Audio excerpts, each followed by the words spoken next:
बहुत पहले की बात है। एक शिल्पकार मूर्ति बनाने के लिए जंगल में पत्थर खोजने गया।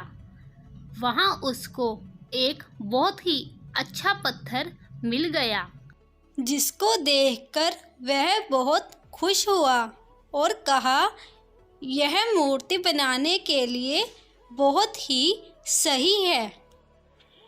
जब वह आ रहा था तो उसको एक और पत्थर मिला। उसने उस पत्थर को भी अपने साथ ले लिया। घर जाकर उसने पत्थर को उठाकर अपने औजारों से उस पर काम करना शुरू कर दिया।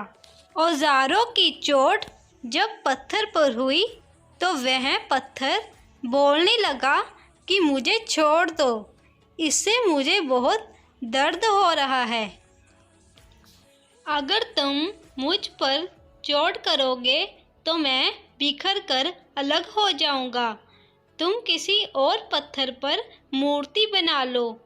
पत्थर की बात सुनकर शिल्पकार को दया फिर आ गई।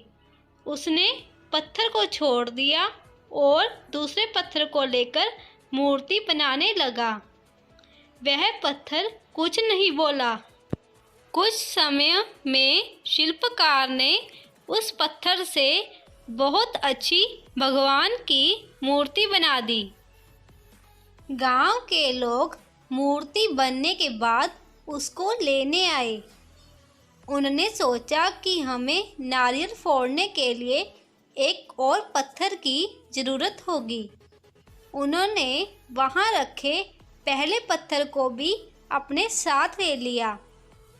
मूर्ति को ले जाकर उन्होंने मंदिर में सजा दिया और उसके सामने उसी पत्थर को रख दिया।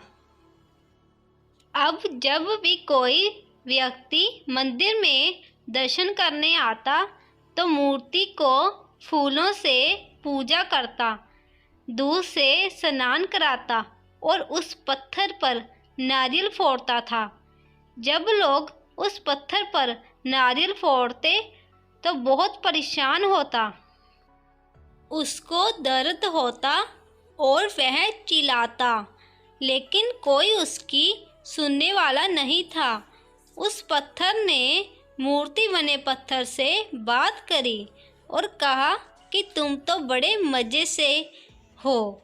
लोग तो तुम्हारी पूजा करते हैं, तुमको दूध से स्नान कराते हैं और लड्डुओं का प्रसाद चढ़ाते हैं, लेकिन मेरी तो किस्मत ही खराब है। मुझ पर लोग नारियल फोड़कर जाते हैं।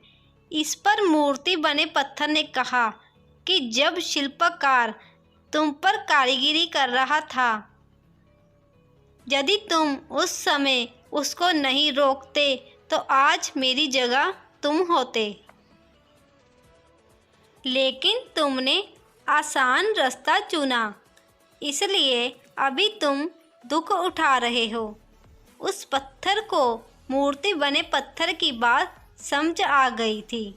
उसने कहा कि अब से मैं भी कोई शिकायत नहीं करूँगा। इसके बाद लोग आकर उस पर नारियल फोड़ते।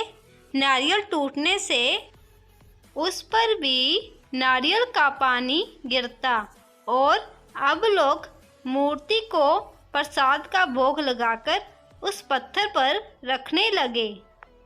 सीख: हमें कभी भी कठिन परिस्थितियों में घबराना नहीं चाहिए।